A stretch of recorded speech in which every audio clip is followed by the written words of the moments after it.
अस्सलामु अलैकुम रहमतुल्लाहि व बरकातहू। इन्नल हम्दुलिल्लाह अस्सलातु वस्सलामु अला रसूलिहिन नबील करीम। अम्मा बाद फ़अऊज़ु बिल्लाहि मिनश शैतानिर रजीम। बिस्मिल्लाहिर रहमानिर रहीम। या अय्युहल्लज़ीना आमनू कुतिबा अलैकुमुस्सियाम कमा कुतिबा अलल्लज़ीना मिन क़ब्लिकुम लअल्लकुम तत्तक़ून। मेरे भाइयों, अल्लाह ताला कुरान पाक की सूरे बकरा आयत नंबर 183 में इरशाद फरमा रहा है, या अय्युहल्लज़ीना आमनू कुतिबा अलैकुमुस्सियाम कमा कुतिबा अलल्लज़ीना मिन क़ब्लिकुम लअल्लकुम तत्तक़ून। ऐ ईमान वालों, तुम पर रोज़े फ़र्ज कर दिए गए जिस तरह तुमसे पहले लोगों पे फ़र्ज किया था, ताकि तुम तक़वा अख्तियार करो। मेरे भाइयों, रमज़ान का महीना चल रहा है। इंशाअल्लाह आज मैं जिन लोगों को रोज़ा रखने के लिए छूट दी गई है उसके बारे में इंशाअल्लाह आज मैं बयान करने का शर्फ हासिल करूँगा। तो मेरे भाइयों, सबसे पहले अल्लाह ताला कुरान पाक की सूरे बकरा में ही इरशाद फरमा रहा है कि मुसाफिर को रोज़ा रखने की छूट दी गई है और अख्तियार भी दिया गया है कि चाहे तो वो रोज़ा रखे, चाहे तो छोड़ दे, उसकी मर्जी है। उस ज़माने में नबी करीम सल्लल्लाहु अलैहि वसल्लम के ज़माने में सहाबा कराम पैदल सफ़र करते थे, ऊँट पे सफ़र करते थे, घोड़ों पे सफ़र करते थे और मैदानों में, पहाड़ों में सफ़र करते थे। इसलिए अल्लाह ताला ने सफ़र में रोज़ा छोड़ने का हुक्म दिया था। लेकिन आजकल के माहौल में कोई प्लेन में सफ़र कर रहा है तो रोज़ा रख सकता है, फिर भी छूट है। बेहतर यह है कि अगर सहूलत है तो वो रोज़ा रख ले, छोड़े ना। मतलब मुसाफिर को अख्तियार है, चाहे तो वो रोज़ा रखे, चाहे तो छोड़ दे। दूसरा शख्स आता है मरीज वो जो एकदम बुढ़ापे को पहुंचा है और अब वो ठीक नहीं होगा, इसके बाद उसकी मौत आ जाएगी, उसके लिए अल्लाह ताला ने छूट रखा है और उसको चाहिए कि वो रोज़ा ना रखे और पूरे महीने का एक रोजेदार को इफ्तारी कराए। चाहे वो 30 रोजेदार को 30 दिन रोजेदार को इफ्तार कराना है एक एक करके, चाहे वो एक दिन में इफ्तार करा दे, चाहे वो महीने भर एक एक करके कराए या एक दिन में 10-10 करके कराए। साली उसको इजाज़त है कि वो जिस तरह चाहे वो अपने रोजे के बदले उसको एक रोजेदार को खाना खिलाए महीने भर, ये उसको छूट है। दूसरा, तीसरे नंबर पे है बीमार मैं भी हो सकता हूँ, कोई और भी हो सकता है। वो बीमार जो बीमारी के बाद आदमी ठीक हो सकता है, तो उसके लिए ये फिदिया नहीं है। जैसे इससे पहले जो आदमी ठीक नहीं हो सकता उसके लिए फिदिया है कि एक रोजे के बदले जितना, मतलब महीने भर का रोजा छोड़ता है तो महीने भर का एक आदमी के हिसाब से वो फिदिया देगा। लेकिन यहाँ पे बीमार को वो हुक्म नहीं है। बीमार को हुक्म यह है कि जितना दिन वो बीमार रहेगा रोजा नहीं रखेगा, रोजे के बाद जितना रोजा उसको छूटा है वो कजा पूरा करेगा। वो फिदिया दे के छुटकारा नहीं पा सकता कि मैं फिदिया दे दूं, एक आदमी को इफ्तार करा दूं तो वो रोजा मुझसे माफ हो जाएगा। रोजा नहीं माफ होगा बीमार को। वो बीमार जो ठीक हो सकता है, ठीक होने के बाद जितने रोजे छूट गए हैं वो अपना बाद में रमजान के बाद एक साल के अंदर कभी भी वो पूरा कर सकता है। चौथा है मेरे भाइयों, हामिला औरत। अगर वो पेट से औरत है तो वो रोजा, उसको भी छूट है कि वो रोजा ना रखे। लेकिन रोजे के बाद, हामिला होने के बाद जितने रोजे छूटे हैं वो साल भर के अंदर रमजान आने से पहले जितना छूटा हुआ रोजा है वो अपना पूरा कर ले, फिदिया दे के कि किसी एक गरीब को मैं इफ्तार करा दूं वो मुझे माफ हो जाएगा, वो माफ नहीं होगा।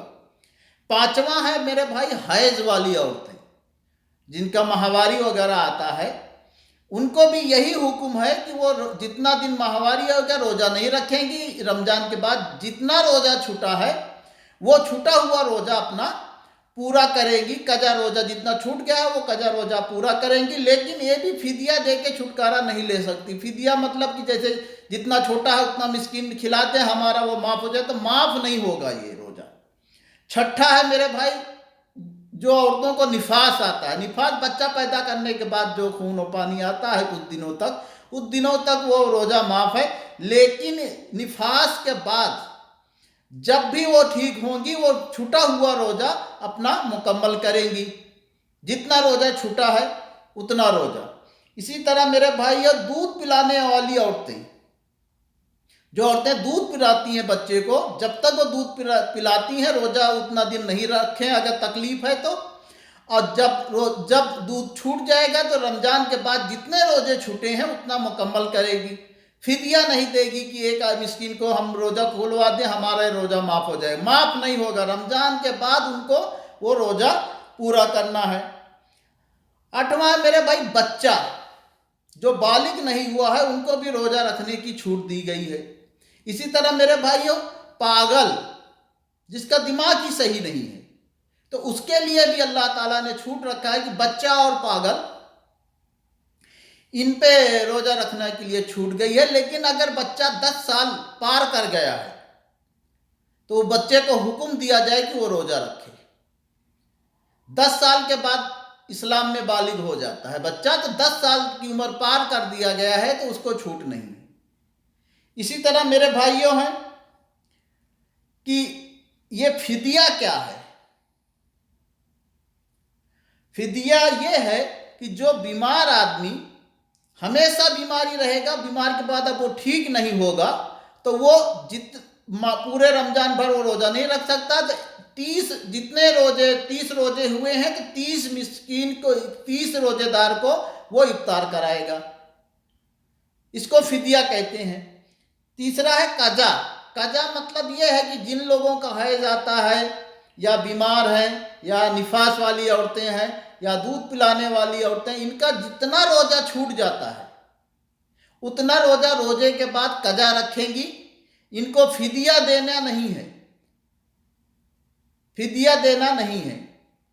तीसरा है कि कोई शख्स जानबूझकर अगर ये रोज़ा छोड़ देता है,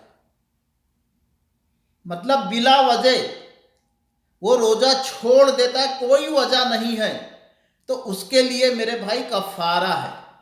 कफ़ारा क्या है कि वो शख्स बिला वजह रोज़ा तोड़ देता है तो उसके लिए कफ़ारा ये है कि वो एक गुलाम आज़ाद करे। अगर एक गुलाम आज़ाद करने की ताकत नहीं है तो वो मुसलसल 60 रोजे रखेगा। अगर 59 रोजा रख लिया, एक रोजा 59वां छोड़ दिया, 60वां नहीं पूरा किया, 59वां छोड़ दिया, तो वो फिर से उसको 60 रोजे रखने पड़ेंगे, मुसलसल छोड़ना नहीं है। या तो फिर वो 60 मिस्कीन को खाना खिला दे, 60 मिस्कीन को खाना खिलाए, चाहे एक साथ खिला दे चाहे थोड़े थोड़े करके खिलाए। लेकिन अगर जानबूझकर अगर वो रोज़ा छोड़ता है तो उसके ऊपर कफ़ारा है। और कफ़ारा यही है, अल्लाह के रसूल सल्लल्लाहु अलैहि वसल्लम ने बताया है कि कफ़ारा एक गुलाम आज़ाद करे, या तो 60 मिस्कीन को खाना खिलाए, या तो मुसलसल 60 रोज़े रखे। मेरे भाइयों, ये रोज़ा बहुत ही बबरकत महीना है रोज़े का। आप लोगों को चाहिए कि इसमें जो भी इंसान, अल्लाह के रसूल सल्लल्लाहु अलैहि वसल्लम की सही हदीस है कि जिसने रमज़ान का महीना पाया और वो रोज़े रखकर इबादत करके जन्नत नहीं कमाया, ऐसे शख्स पे अल्लाह की लानत है। और मेरे भाइयों, जिस पर अल्लाह ताला लानत कर दे उसका ठिकाना ना ज़मीन में है ना आसमान में। तो मेरे भाइयों, जो रोज़ा का महीना रमज़ान का पा जाए, रोजे रख के अपने गुनाहों की बख्शिश कराकर जन्नत कमा ले, इससे अच्छा कोई मौका नहीं है। और जिसने रमज़ान का महीना पाया, रोजे रखा, नमाजें पढ़ी और तरावी का एहतमाम किया, अल्लाह ताला फरमाता है कि उसके पिछले पूरे गुनाह माफ़ फरमा दिए जाते हैं सिवाय शिर्क के। क्योंकि शिर्क ऐसा बड़ा गुनाह है, जब तक बंदा तौबा नहीं करता है शिर्क माफ़ नहीं होता है। तो मेरे भाइयों, आप लोग रमज़ान के महीने में रोज़े रखें, इबादत करें, तरावी का एहतमाम कराएं और अपने पिछले गुनाहों को माफ़ फरमाएं। वाखिर दावाना अनिल हम्दुलिल्लाहि रब्बिल आलमीन।